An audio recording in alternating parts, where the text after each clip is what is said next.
Savita, rape sports में स्वागत है। फर्स्ट ऑफ ऑल, आप कॉन्क्लेव के बारे में क्या बोलना चाहोगे? बिल्कुल, मैं फ़र्स्ट टाइम आई हूँ यहाँ पे और काफ़ी एन्जॉय किया क्योंकि बाकी अदर एथलीट्स भी आते हैं और आपकी जर्नी के बारे में बताते हैं या आपके जो भी अपकमिंग जो टूर्नामेंट्स होते हैं उसके बारे में बात करते हैं। तो एक मोटिवेशनल है हम सब के लिए भी कि एटलीस्ट और पर्टिकुलर अगर मेरी बात करूँ तो कि मैं इन बिटवीन थी कि आऊँ या ना आऊँ, बट डेफ़िनेटली आने के बाद अच्छा लगा क्योंकि सभी से मिलते हैं, अपने थॉट्स लोगों को बताते हैं या फिर दूसरों के सुनते हैं तो एक अच्छा लगता है कि हाँ ओके, फ्यूचर क्या होना चाहिए या सभी एथलीट्स का अपनी जर्नी कैसी रही है। तो I am happy to be here. आप किस एथलीट से यहाँ मिलके आपका एक fan boy moment kind of बन गया आपकी?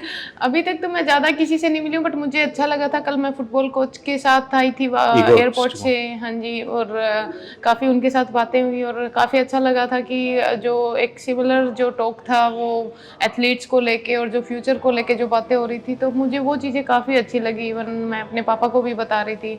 तो बाकी एथलीट इवन जो भी है, मैं श्रीजेश और अमित के साथ ही थी अभी, बाकी मैं ज़्यादा किसी से मिली नहीं हूँ। बट हाँ, सबका जो लाइव जो यूट्यूब पे है वो मैं देख रही हूँ, तो काफ़ी अच्छा लग रहा है सुन के, देख के। सविता, ओलंपिक्स के लिए अनफॉर्चुनेटली इंडियन टीम क्वालिफाई नहीं कर पाई, तो अब आगे का आगे के आगे एलए ओलंपिक्स है, काफी टाइम है, लेकिन आप कैसा टाइम देख रहे हो? क्या आपने सीखा है जब रांची में आप क्वालिफाई नहीं हो पाए थे? बिल्कुल सर, क्वालिफाई नहीं हुआ वो डेफिनेटली हमारे लिए एक सेटबैक है और टू बी ऑनेस्ट रहेगा। वो चीज़ ऐसी नहीं है कि आप सिर्फ बोला कि भूल जाओ और भूला जाए, क्योंकि उस चीज़ के लिए हमने 4 साल मेहनत की थी और काफ़ी इम्प्रूव किया था। और मैंने आज सुबह मॉर्निंग सेशन में भी बोला कि शायद हम नहीं क्वालिफाई कर पाए, बट हमारी जो परफॉर्मेंस आ रही थी जो अगेंस्ट गुड टीम्स की, हम ओलंपिक्स में होना हम डिजर्व करते थे।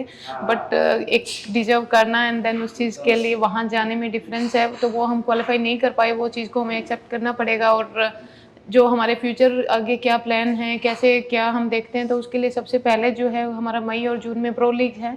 और प्रो लीग हमारे लिए बहुत इंपॉर्टेंट है क्योंकि फर्स्ट टाइम एवर हमने प्रो लीग क्वालिफाई किया है, तो एक वो हमारी अचीवमेंट थी। तो ये प्रो लीग को हम ऐसे ही नहीं जाने दे सकते, क्योंकि इस प्रो लीग की परफॉर्मेंस से नेक्स्ट ईयर जो प्रो लीग्स रहेंगी उसमें हम अपने आप को देखते हैं। और सभी टीम्स, अच्छी टीम आती है प्रो लीग में, जो टॉप 8 टीम्स हैं वो आती है, तो वो मैचेस हमें एक आपस में टीम का कैसे बॉन्डिंग रहता है, क्या एरियाज़ हैं जो हमारे कंटिन्यू अच्छे हैं उसको हमें फोकस करना है, और क्या है जो रूम फॉर इम्प्रूवमेंट है। तो वो चीज़ें एक प्रो लीग में हमें ये मैच, क्योंकि यहाँ हमें रिजल्ट कैसा भी रहे कि अगर विन करते हैं तो डेफिनेटली अच्छा लगता है, बट अगर मैच लूज़ करते हैं तो ऐसा नहीं है कि हमने क्वालिफाई नहीं किया या कोई मेडल लूज़ कर दिया, बट सीखने के लिए बहुत कुछ है। आज का मैच और बैक टू बैक मैच होते हैं, एक टीम के साथ 2 मैच खेलने होते हैं, तो वो एक अच्छा है कि अगर फॉर एग्जांपल आज का मैच अच्छा नहीं रहा तो कल हम उस चीज़ को चेंज कर सकते हैं। टूर्नामेंट में ऐसा नहीं होता, अगर एक मैच अगर ख़राब रह गया तो पता नहीं वो मैच हमें कहाँ लेके जाएगा।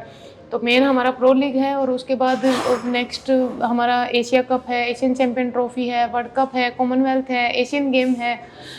तो एक सिर्फ ओलंपिक्स हमने नहीं क्वालिफाई किया है, बट नेक्स्ट ओलंपिक्स के लिए जो प्रोसेस है हमारा वो बहुत इंपॉर्टेंट है। सिर्फ हम 4 साल वेट नहीं कर सकते क्योंकि ऐसा कुछ ऐसा हो कि जिससे हमने, उसके लिए हमारा स्टेप बाय स्टेप जाना बहुत ज़रूरी है। और इसलिए सबसे पहला स्टेप यही है कि हम प्रो लीग खेलें, और देन इसके बाद इस साल के एंड में हॉकी इंडिया लीग होने जा रही है, तो वो एक हमारे लिए एक अच्छा चांस रहेगा कि एक अच्छे कोचेज़ के साथ और दूसरे अच्छे बाहर के भी कुछ प्लेयर्स आएंगे। तो वहाँ अब मुझे मेरे 15 साल के एक्सपीरियंस में मैंने बहुत कुछ देखा है, हार जीत बहुत देखा है, बट हमारी टीम में काफ़ी यंग प्लेयर्स भी हैं। अगर वो ये लीग्स खेलते हैं, प्रो लीग्स खेलते हैं, तो कि दूसरे प्लेयर्स का क्या माइंड सेट रहता है, वो टूर्नामेंट से पहले या मैच से पहले क्या सोचते हैं, तो वो हमारे प्लेयर्स को सिखाना बहुत ज़रूरी है।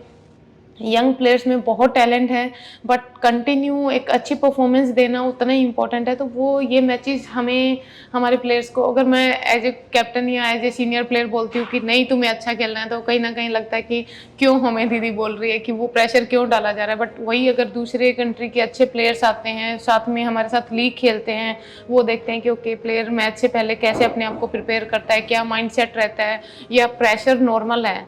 हमारे इंडिया में प्रेशर के बारे में बात करना उतना अच्छा नहीं मानते कि अगर प्लेयर ने बोल दिया कि मुझे प्रेशर है तो उसको एक गलत तरीके से देखा जाता है कि अच्छा इतना एक्सपीरियंस होने के बाद भी प्रेशर है, फिर आप ट्रेनिंग ही क्यों करते हो।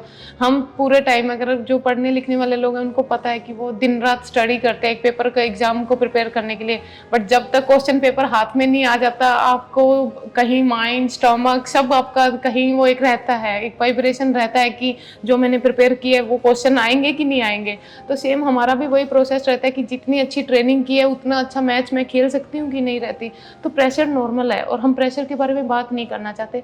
और प्रेशर अगर कोई प्लेयर कितनी भी अच्छे लेवल का प्लेयर अगर वो ये चीज़ डिनाई करता है कि नहीं प्रेशर नहीं होता, मैं उस चीज़ को एग्री नहीं करती, क्योंकि मैंने खुद ने वो चीज़ें बहुत क्लोजली फील की है और आज 15 साल के बाद भी मुझे वो प्रेशर होता है।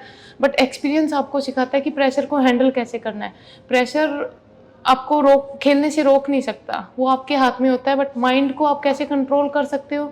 आप 60 मिनट अगर ग्राउंड में हो तो आपको किन चीज़ों पे फोकस करना है। अगर मैं सिर्फ गोल पोस्ट में खड़ी होकर सोचूं नहीं मुझे मैच जीतना है, नहीं मुझे मैच जीतना है, वो मैं अपने ऊपर प्रेशर डाल रही हूँ। नहीं मुझे डिफेंडर के साथ कनेक्ट रहना है, बॉल आ रही है तो मुझे कैसे रोकना है, पेनल्टी कॉर्नर अगर ओपोनेंट का अटैक है तो मुझे फर्स्ट रेसर को क्या बोलना है। ये चीज़ों में हम अपने आप को बिजी रखते हैं, तो वो एक प्रेजेंट मोमेंट है। अगर आप प्रेजेंट मोमेंट में रहोगे तो प्रेशर आपके रिजल्ट की तरफ ध्यान ही नहीं जाएगा। सविता, आप जैसे देख रहे हो क्रिकेट में भी अभी वुमेन्स प्रीमियर लीग स्टार्ट हुआ है, तो क्या आप एक्सपेक्ट करते हो कि वुमेन्स हॉकी में भी ऐसा कोई लीग स्टार्ट हो जाए? डेफिनेटली हम चाहते हैं, बिल्कुल चाहते हैं। और आज हमने हमारी हॉकी इंडिया की तरफ से सुना भी कि हॉकी इंडिया लीग होने जा रही है दिसंबर में, और ईगरली हम उस चीज़ के लिए वेट कर रहे हैं, क्योंकि हमने मेंस टीम को भी देखा है कि काफ़ी एथलीट्स, एक तो यंग प्लेयर्स के लिए बहुत अच्छा प्लेटफॉर्म है कि आपको वहाँ से बहुत कुछ सीखने को मिलता है कि दूसरे जो इंटरनेशनल प्लेयर हैं वो उनका बिहेवियर कैसा रहता है, उनका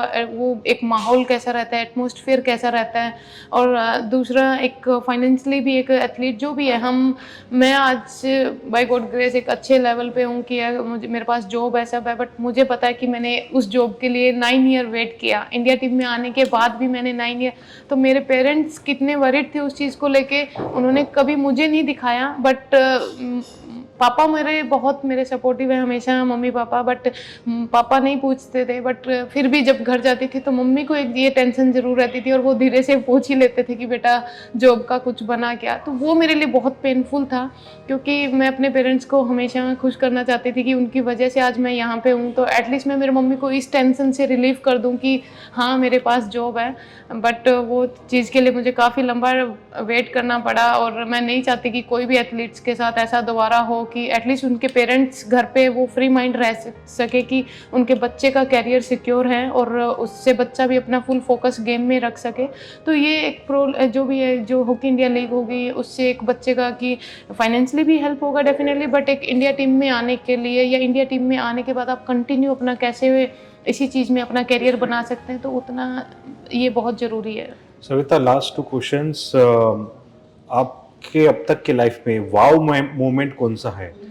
पर्सनल हो सकता है, आप ऑन फील्ड ऑफ फील्ड कुछ भी हो सकता है। बहुत से मोमेंट्स रहे हैं, जैसे वही बात है कि एक मोमेंट लेके आपका जो फेवरेट। अगर सबसे बड़े मोमेंट की बात करूँ तो डेफिनेटली टोक्यो ओलंपिक्स का क्वार्टर फाइनल मैच, जब ऑस्ट्रेलिया को आपने। हाँ जी।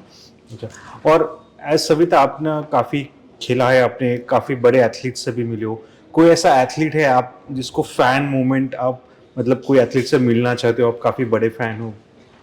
मेरे लिए मैं लोगों के साथ बहुत कम कांटेक्ट कर पाती हूँ। मैं एक डेफिनेटली कि अपने ही कोई आपका फेवरेट हाँ, एथलीट आप जिससे मिलना मुझे चाहोगे? सबसे ज़्यादा जो एक कॉन्फिडेंस मिलता है, जो सपोर्ट मिलता है, मेरी फैमिली से मिलता है, और मेरे लिए मुझे लगता है कि वो मेरे लिए इनफ है। बट हाँ, फिर भी अगर एज ए वीमेन मैं बात करूँ तो मुझे मैरी कॉम बहुत इंस्पायर करते हैं कि एज ए वीमेन, और इवन आफ्टर कि वो अपनी मैरिड लाइफ और बच्चों के बाद भी अपने कैरियर को कंटिन्यू किया, तो वो चीज़ मुझे बहुत एडमायर करती है, और एक विल पावर मिलती है, एक मोटिवेशन मिलता है। और 2-3 बार मैं उनसे मिली भी हूँ, बट जब भी मिलती हूँ तो एक अलग सी खुशी होती है कि हाँ, और आज मैं भी अपनी टीम में सीनियर प्लेयर हूँ, ओल्डेस्ट प्लेयर हूँ, तो वो मुझे एक अच्छा लगता है कि हाँ, अगर वो कर सकते हैं तो मैं क्यों नहीं कर सकती। अगला एक साल आप कैसे देखते हो, क्या टारगेट रहेगा इंडियन वुमेन्स टीम के लिए? हमारे लिए सबसे ज़्यादा इम्पोर्टेंट अभी जो नेक्स्ट वीक से 13 मार्च से सीनियर नेशनल होने जा रहा है, और इस पर हमारे सभी इंडियन एथलीट्स भी वो नेशनल खेलेंगे, और उसके बाद हमारा एक नया कोर ग्रुप बनेगा फिर से, और उसके बाद मई और जून में जो प्रो लीग हो रहे हैं, मेन इंपॉर्टेंट वही है कि वहाँ पे हम वापस अपने आप को कैसे देखते हैं, क्योंकि टीम में वो यूनिटी होना, वो माइंडसेट होना, वो फिटनेस होना बहुत ज़रूरी है।